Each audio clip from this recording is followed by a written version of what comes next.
अचानक से वेनेजुएला की अंतरिम राष्ट्रपति भारत के पीएम मोदी को फोन करती है। अचानक से ये फोन क्यों होता है? अमेरिका एक ऑफर लेकर भारत के पास आया है। अब वेनेजुएला और भारत के बीच में क्या खेल चल रहा है? जियोपॉलिटिक्स में इस वक्त बहुत सारी चीजें चल रही है। हमेशा की तरह वर्ल्ड मिरर के इस एपिसोड में जानने को मिलेगा बहुत कुछ, इसलिए वीडियो को अंत तक जरूर देखें। डोनाल्ड ट्रंप, वेनेजुएला पर जिस तरीके से डोनाल्ड ट्रंप ने कंट्रोल बनाया है, अगर दूसरे लहजे से देखें तो ये कमाल का एक्शन है। अब मैं क्यों कहूँ कमाल का action?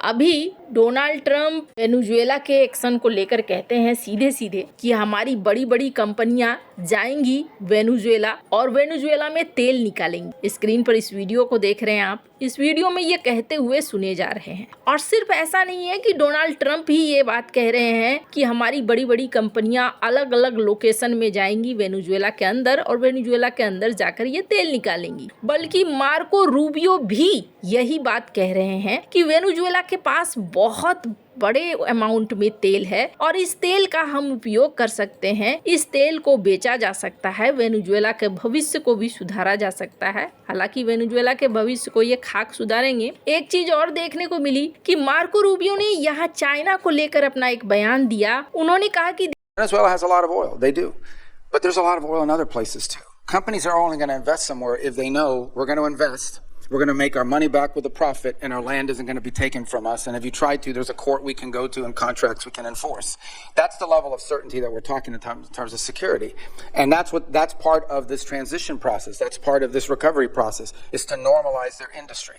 Because if not, they'll just invest the money in Guyana. देखो, इतने समय तक चाइना $20 के डिस्काउंट पर खरीद रहा था तेल, और न सिर्फ खरीद रहा था बल्कि उनको पैसे चुकाने की जरूरत भी नहीं थी। यानी एक तरीके से वेनेजुएला से वो मुफ्त में तेल खरीद रहा था, क्योंकि उसने कर्जा दे रखा था और कर्जे का ब्याज ही इतना बनता है कि वेनेजुएला को उससे पैसे लेने का मौका ही नहीं मिल रहा था। और ये वेनेजुएला के लिए दुर्भाग्य था, तो वहीं चाइना के लिए एक बहुत बड़ा मौका था। वैसे कहा जा रहा है कि जब से ये अमेरिकी कंट्रोल में कथित तौर पर आया है, तब से तेल की बिक्री चाइना के पेट्रो चाइना को कम हो गई है या फिर बंद हो गई है। पर अब अचानक से कुछ दिन पहले एक खबर आती है जिसमें वेनेजुएला की जो अंतरिम राष्ट्रपति हैं वो डोनाल्ड ट्रंप के ऊपर गुस्सा हो रही होती हैं और वो कहती हैं, हम नहीं मानेंगे डोनाल्ड ट्रंप के ऑर्डर। हम क्यों मानेंगे डोनाल्ड ट्रंप के ऑर्डर? उस समय तो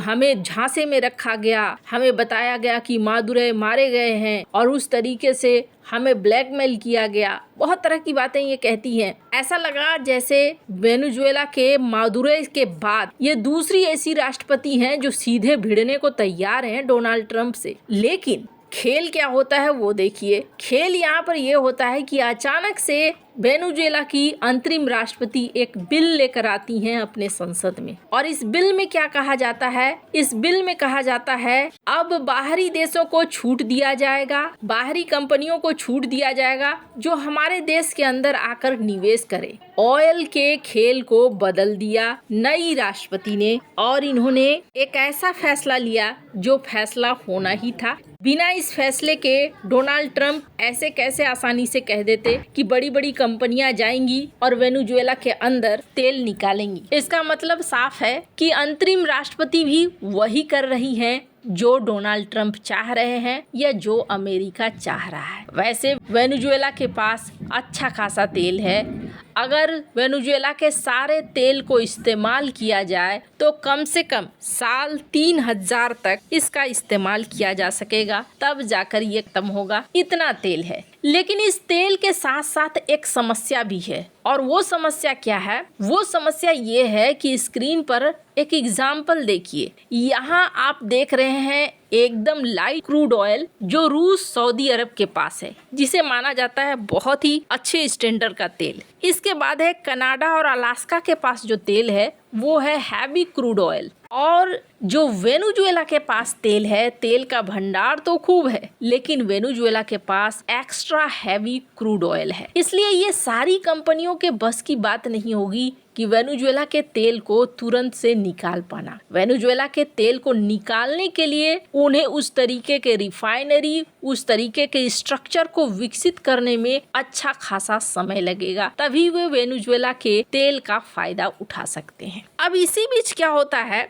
इनकी राष्ट्रपति भारत को फोन करती हैं और पीएम मोदी ट्वीट करते हैं। पीएम मोदी क्या ट्वीट करते हैं, मैंने बात करा एक्टिंग प्रेसिडेंट ऑफ वेनेजुएला से, डेल्सी रोड्रिग्स से, और हमने ये स्वीकार किया कि हम आपसी रिश्तों को और ज्यादा आगे बढ़ाएंगे, एक दूसरे के शेयर्ड विजन को आगे बढ़ाएंगे, ताकि हमारे रिश्ते आने वाले समय में काफी ऊंचाई तक जाए। अब बहुत सारे लोगों को ये लगेगा ऐसा क्यों हुआ, यहाँ पर तो अमेरिका की एंट्री हो गई थी, अमेरिका यहाँ कंट्रोल कर रहा है, भारत क्यों तेल खरीदेगा। अमेरिका सिर्फ यही नहीं बल्कि अगला एक्शन क्यूबा में भी लेने जा रहा है। इसके लिए डोनाल्ड ट्रंप ने ऐलान भी कर दिया है। स्क्रीन पर एक वीडियो पे सुनिए।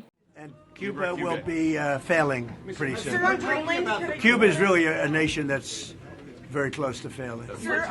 You know, they got their money from Venezuela. They got the oil from Venezuela. They're not getting that anymore. Donald Trump कहते हैं जल्दी ही क्यूबा गिरने वाला है। क्यूबा को तेल की सप्लाई सारे देशों को रोकने के लिए इमरजेंसी में कहा गया है। अब किससे खरीदता था, ये तो पहले वेनेजुएला से खरीदता था। वेनेजुएला, मैक्सिको, इनसे अब तेल नहीं मिल रहा है क्यूबा को। कहा जा रहा है कि क्यूबा के पास 20 से 30 दिन के लिए ही तेल बचा हुआ है। अब ऐसे में भारत क्या वेनेजुएला को बचाएगा, क्यूबा को बचाएगा, या फिर सबसे पहले अपने हितों को देखेगा। वेनेजुएला के पास जो तेल है वो तेल एक्स्ट्रा हैवी क्रूड ऑयल है। इसको रिफाइन करने की क्षमता मात्र 3 देशों के पास है। कुछ हद तक अमेरिकी कंपनियों के पास है, तुर्की के पास है, और भारत के रिलायंस इंडस्ट्री जामनगर के पास है। और ये जो डील है, ये जो बातचीत है, इस बातचीत के बाद भारत को ऑफर मिल रहा है कि आप तेल खरीदिए, वेनेजुएला का तेल आपके लिए उपलब्ध है, आप आराम से यहाँ से खरीद सकते हैं। भारत के पहले लाभांश भी फंसा हुआ है वेनेजुएला में कुछ कंपनियों के, तो वो लाभांश को लेकर भी बातचीत चल रही है। ऐसे में जब रूस के लिए दबाव बना रहा है अमेरिका कि भारत रूस से तेल ना खरीदे, तो भारत को एक ऑप्शन भी दे रहा है। अब वेनेजुएला का जिस तरीके का तेल है, जाहिर तौर पर वो डिस्काउंटेड रेट में मिलेगा, और ये भारत के एनर्जी सप्लाई के विविधीकरण के लिए बेहतर होगा। और रही बात आज के समय में सिद्धांत, मोरल, इन बातों की ना, तो समस्या ये है कि दुनिया में ये चीजें डोनाल्ड ट्रंप के एक्शन से खत्म हो चुकी हैं। ऐसे में बेहतर यही है कि अपनी इकोनॉमी को स्ट्रॉन्ग रखो और उसके बाद अपनी सेना को स्ट्रॉन्ग रखो, ताकि कल को कोई वैसा ना कर सके जो वेनेजुएला के साथ हुआ या क्यूबा के साथ हो सकता है। आपको क्या लगता है, इन सब मामले में आपकी क्या राय है? कमेंट कर जरूर बताएं। जल्द मिलते हैं अगले वीडियो में नई खबर के साथ।